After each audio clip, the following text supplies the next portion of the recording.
देखिए, सबसे पहले बुलडोजर चलना चाहिए देश के प्रधानमंत्री मोदी जी के घर पर। बुलडोजर चलना चाहिए देश के गृह मंत्री अमित शाह जी के घर पर और भारतीय जनता पार्टी के कार्यालय पर। अब थोड़ी सी आगे जाएंगे आईटीओ पर, तो भारतीय जनता पार्टी अवैध रूप से 10 तल्ला 5 तल्ला 4 तल्ला मकान बनाई है और इतनी लंबी चौड़ी ऑफिस बनाई है, उस पर बुलडोजर चलना चाहिए। सरकार के 3-3 जज प्रेस कॉन्फ्रेंस करते हैं कि सरकार हमारे ऊपर दबाव डालती है। आज देश के अंदर पत्रकार बोला जाता है कि लोकतंत्र का चौथा स्तंभ है, सरकार का दलाली कर रहा है। बहुमत में है तो इसका मतलब क्या है कि जनता को मार देंगे? आपको जनता ने वोट दिया है तो इसका मतलब थोड़ी है कि जनता को आप काट के फेंक देंगे, किसी को भी मार देंगे, किसी का बिल्डिंग ढा देंगे, किसी का दुकान तोड़ देंगे, किसी का रोजगार छीन लेंगे, किसी महिला को दिन दहाड़े बलात्कार कर देंगे, किसी को उठा के जेल में डाल देंगे। मोदी जी कहते थे 2014 से पहले हर साल युवाओं को 2 करोड़ रोजगार देंगे, दे दीजिए। महंगाई कम करेंगे, कर दीजिए। 40 रुपये सरसों का तेल कर दीजिए, 30 रुपये डीजल कर दीजिए, 50 रुपये पेट्रोल कर दीजिए, 300 का सिलेंडर गैस कर दीजिए, 10 रुपये किलो चावल कर दीजिए, 8 रुपये आटा कर दीजिए, 30 रुपये रिफाइन कर दीजिए। देश की जनता खुश हो जाएगी। जो जो आप काम कहते थे वही कह दीजिए। नमस्कार, मैं मनोज कुमार और आप देख रहे हैं नेशनल न्यूज़। आज हमारे साथ जाने माने एक्टिविस्ट हैं शौकत जी। आइए हम उनसे बात करते हैं कि देश में हर जगह, चाहे दिल्ली हो, चाहे यूपी हो, चाहे एमपी हो, हर जगह बुलडोजर चल रहे हैं और जिस तरह से गरीबों के ही घर उजाड़े जा रहे हैं, तो लगता है कि जैसे कि जो सत्ताधारी पार्टी से जो लोग हैं वो भी अवैध रूप से घर कहीं ना कहीं बना होगा। उन लोगों में बुलडोजर क्यों नहीं चल रहा है? तो सर, आप इस बारे में क्या कहना चाहते हैं? देखिए, सबसे पहले बुलडोजर चलना चाहिए देश के प्रधानमंत्री मोदी जी के घर पर। बुलडोजर चलना चाहिए देश के गृह मंत्री अमित शाह जी के घर पर और भारतीय जनता पार्टी के कार्यालय पर। अब थोड़ी सी आगे जाएंगे आईटीओ पर, तो भारतीय जनता पार्टी अवैध रूप से 10 तल्ला 5 तल्ला 4 तल्ला मकान बनाई है और इतनी लंबी चौड़ी ऑफिस बनाई है, उस पर बुलडोजर चलना चाहिए। गरीबों के घरों पर बुलडोजर नहीं चलना चाहिए। 15 साल से दिल्ली एमसीडी में है और एमसीडी को बर्बाद करने का काम किया। एमसीडी को जब तबाह और बर्बाद कर दिया तो लोगों से बुलडोजर चलाकर अपनी बर्बादी को, नाकामी को ना दिखाने के लिए बुलडोजर दिखाने का काम कर रहे हैं। आप बताइए, यही एमसीडी के लोग गरीबों से पैसे लेते हैं झोपड़ी, दुकानें लगवाने के लिए, लेकिन जब गरीब पैसा दे देता है तो जब मर्जी तब उनके घर और दुकान तोड़ दिया जाता है। ये बिल्कुल गलत है। आज बड़े बड़े अमीर, जाइए ना कॉलोनिया में अवैध रूप से पार्किंग बनाए हैं, क्या उसकी तोड़ेंगे पार्किंग को? गरीबों की झोपड़ी आपको दिख रही है, लेकिन अमीर अमीर पार्किंग बनाए हुए हैं उसको नहीं दिखता है। भारतीय जनता पार्टी के दिल्ली के प्रदेश अध्यक्ष आदेश गुप्ता, आप उनके घर पे जाएंगे तो पार्किंग को अवैध रूप से कब्जा किया गया है। आप जाएंगे सड़क पर तो फूल पत्ती, रोडें, सड़कें अवैध रूप से बनाया गया, उस पर इन्होंने चर्चा नहीं करेंगे। चर्चा किस पे करेंगे? गरीबों की झोपड़ी तोड़ने का काम करेंगे। देखिए, देश की जनता को समझना होगा और भारतीय जनता पार्टी के खिलाफ सड़क पर उतरना पड़ेगा। ये टारगेट करते हैं किसको? दलित को। फिर उसके बाद किसको टारगेट करेंगे? मुसलमान को। फिर उसके बाद टारगेट क्या करेंगे? ओबीसी को। और ये कहते हैं कि रामराज में बेटी बहन को बलात्कार कर दिया जाता है, यही रामराज है। देखिए पत्रकार महोदय, पहले चांद पर पानी खोजा जाता था, ऑक्सीजन खोजा जाता था चंद्रमा पर, लेकिन आज क्या हो रहा है कि मस्जिद के अंदर मंदिर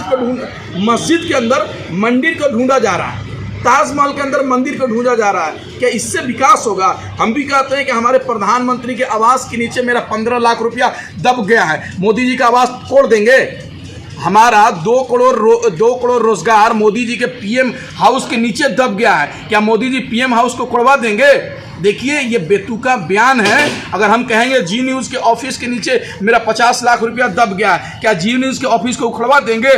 देखिए, ये बेतुका बयान है। सरकार अपने हर मुद्दे पर विफल हो चुकी है। आज पेट्रोल, यही कांग्रेस की सरकार थी मनमोहन जी का, तो 60 रुपये पेट्रोल हुआ करता था, तो ये ढोल पीटते थे, ड्रामा करते थे, नाचते थे। आज 105 रुपया हो गया, एक शब्द बोलने के लिए तैयार नहीं है। यही 300 रुपये का सिलेंडर बिकता था, आज 1000 रुपये का सिलेंडर हो गया। अब ड्रामा नहीं चल रहा है, अब ड्रामा चल रहा है शमशान, कब्रिस्तान, कुरान, हनुमान चालीसा, हलाला, हिजाब, कुतुब मीनार, ताजमहल, ज्ञान वापी मस्जिद। अरे ड्रामा शुरू करो। ऑक्सीजन, न्यायालय भी तो उन्हीं के पक्ष में फैसले। आज देश के अंदर न्यायपालिका, कार्यपालिका, चुनाव आयोग, नीति आयोग, तमाम तो सरकार के कब्जे में है। सरकार के 3-3 जज प्रेस कॉन्फ्रेंस करते हैं कि सरकार हमारे ऊपर दबाव डालती है। जज ने प्रेस कॉन्फ्रेंस किया था ना, ये तो सीधे तौर से दिख रहा है कि तमाम चीज़ों पे सरकार दबाव डाल रही है कि कोई निष्पक्ष नहीं है। आज देश के अंदर पत्रकार बोला जाता है कि लोकतंत्र का चौथा स्तंभ है, सरकार का दलाली कर रहा है कि बुलडोजर चल रहा है, सही चल रहा है, अवैध रूप से मकान टूटे जा रहे हैं, ये देखिए वो देखिए। अरे भाई, आप एक्टिंग करना है तो अभी बॉलीवुड में जाइए, देश की जनता को खून मत चूसिए, चूसना है तो आम चूसिए, खून मत चूसिए। देखिए सीधे तौर से बहुमत में है बीजेपी तो कुछ भी कर सकती है। हाँ, बहुमत में है तो इसका मतलब क्या है कि जनता को मार देंगे? आपको जनता ने वोट दिया है तो इसका मतलब थोड़ी है कि जनता को आप काट के फेंक देंगे, किसी को भी मार देंगे, किसी का बिल्डिंग ढा देंगे, किसी का दुकान तोड़ देंगे, किसी का रोजगार छीन लेंगे, किसी महिला को दिन दहाड़े बलात्कार कर देंगे, किसी को उठा के जेल में डाल देंगे। मतलब ये बहुमत का मतलब होता है? बहुमत का मतलब होता है कि जनता ने आपको वोट दिया है तो जनता के हित में काम करेंगे, बल्कि जनता के विरोध में काम नहीं करेंगे। ये बहुमत होता है। बहुमत का मतलब ये नहीं कि उत्तर प्रदेश में हम सरकार बना लिए और उत्तर प्रदेश के युवाओं को रोजगार को बेच दिए, महंगाई को आसमान पहुंचा दिए। ये बहुमत नहीं होता है। 2024 में चुनिए, सब ठीक कर देंगे। नहीं, 2024 में तो हमको नहीं लग रहा कि मोदी जी आने वाले हैं। हो सकता है कि देश में भारतीय जनता पार्टी अगर दहाई आंकड़ा भी पार कर जाए तो वही बहुत बड़ी बात है। 2014 में मोदी जी प्रधानमंत्री बनने से पहले कह रहे थे कि 2 करोड़ युवाओं को रोजगार देंगे, महंगाई कम करेंगे, बेरोजगारी दूर करेंगे, पेट्रोल के दाम कम करेंगे, डीजल के दाम कम करेंगे, गैस सिलेंडर के दाम कम करेंगे। लेकिन 19 आते आते फिर कहें कि 5 साल का मौका दीजिए, फिर भी देश की जनता ने फिर मोदी जी को 5 साल का मौका दिया। देश के विकास में थोड़ी महंगाई तो चलती है। नहीं, देश का विकास मतलब महंगाई बढ़ेगा तभी विकास होगा। नेताओं का हवाई जहाज में घूमने के लिए पैसा है, लेकिन जनता का पेट्रोल डीजल दाम कम करने के लिए पैसा नहीं है। यही तो ड्रामा चल रहा है कि आज बताइए गरीब और अमीर के बीच में कितना खाई है। मजदूरी करने जाएंगे तो आपको 400 रुपये मिलेंगे, 12,000 रुपये सैलरी मिलेंगे, लेकिन नेताओं को 1-1 लाख रुपये पेंशन, सरकारी ऑफिसर में डीएम कलेक्टर को 1-1 लाख रुपया पेंशन, 1.5 लाख रुपया सैलरी, कार मिलेंगे, लाल बत्ती मिलेंगे, 4 पुलिस मिलेंगे, जनता कुछ नहीं।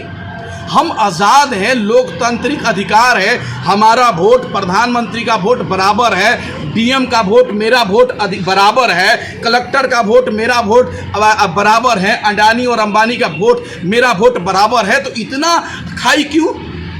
सरकार समझे और देश के आम नागरिकों के बारे में काम करे।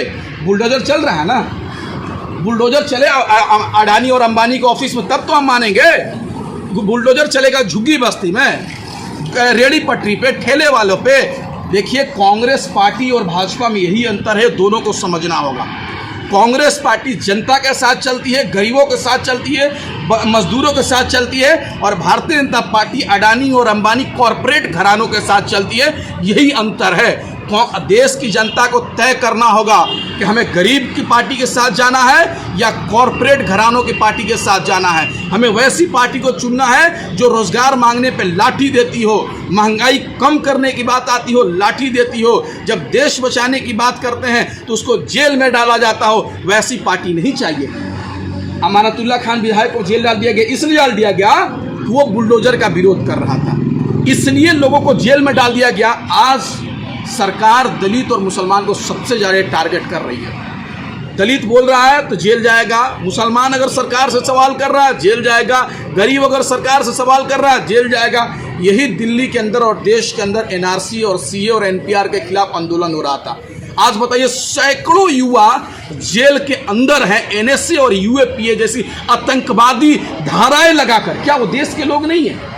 और कोर्ट क्या कर रहा भाई? लग रहा चना फाक रहा, मूंगफली खा रहा, तंबाकू खा रहा, 2-2 साल से जेल में बंद है और उनके बारे में नहीं सोचते। बीजेपी तो हिंदू राष्ट्र बना रही है। हिंदू राष्ट्र में क्या होगा?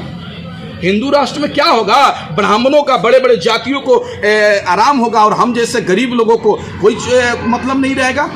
दलित को क्या कहेंगे? जूता सियो, यही नहीं कहेंगे हिंदू राष्ट्र में। चमार को कहेंगे जूता सियो, धोबी को कहेंगे कपड़ा धो, नालबंद को कहेंगे घोड़ा का नाल मानो, यही नहीं कहेंगे। धोबी को, जुल्हा को कहेंगे कपड़ा सियो। हिंदू राष्ट्र में क्या होगा कि ऊंची जाति के लोग राज करेंगे और गरीब जाति के लोगों को अत्याचार किया जाएगा, महिलाओं को कपड़ा पहनने नहीं दिया जाएगा, स्तन को ढकने नहीं दिया जाएगा। ये हिंदू राष्ट्र चाहते हैं आप? एक लास्ट क्वेश्चन मेरा है कि आप मोदी जी से और शासन व्यवस्था पूरे जो है भाजपा से आप क्या संदेश देना चाहते हैं कि किस चीज़ और ठीक करें तो लोग नॉर्मल हो जाए? देखिए, कुछ हम नहीं कहना चाहते हैं। प्रधानमंत्री जी यूट्यूब खोलिए, यूट्यूब देश में सोशल मीडिया प्लेटफॉर्म है, और 2014 से पहले जो जो आप भाषण देते थे वही पूरा कर दीजिए, देश की जनता खुश हो जाएगी। मोदी जी कहते थे 2014 से पहले हर साल युवाओं को 2 करोड़ रोजगार देंगे, दे दीजिए। महंगाई कम करेंगे, कर दीजिए। 40 रुपये सरसों का तेल कर दीजिए, 30 रुपये डीजल कर दीजिए, 50 रुपये पेट्रोल कर दीजिए, 300 का सिलेंडर गैस कर दीजिए, 10 रुपये किलो चावल कर दीजिए, 8 रुपये आटा कर दीजिए, 30 रुपये रिफाइन कर दीजिए। देश की जनता खुश हो जाएगी। जो जो आप काम कहते थे वही कह दीजिए। प्रधानमंत्री कहते थे कि डॉलर बढ़ रहा है, रुपया गिर रहा है, तो आज डॉलर 76, 77, 80 रुपये हो गए हैं और रुपया गिर रहा है, तो इसको आप बढ़ा दीजिए, देश की जनता खुश हो जाएगी। जीडीपी माइनस में चल रहा है, जीडीपी को आगे बढ़ा दीजिए, देश की जनता खुश हो जाएगी। कहते थे कि महिलाओं को सुरक्षा की बात करेंगे, तो हमारी बहन बेटियों को सुरक्षा दे दीजिए, देश की जनता आपके साथ हो जाएगी। शुक्रिया हमसे बात करने के लिए। नमस्कार।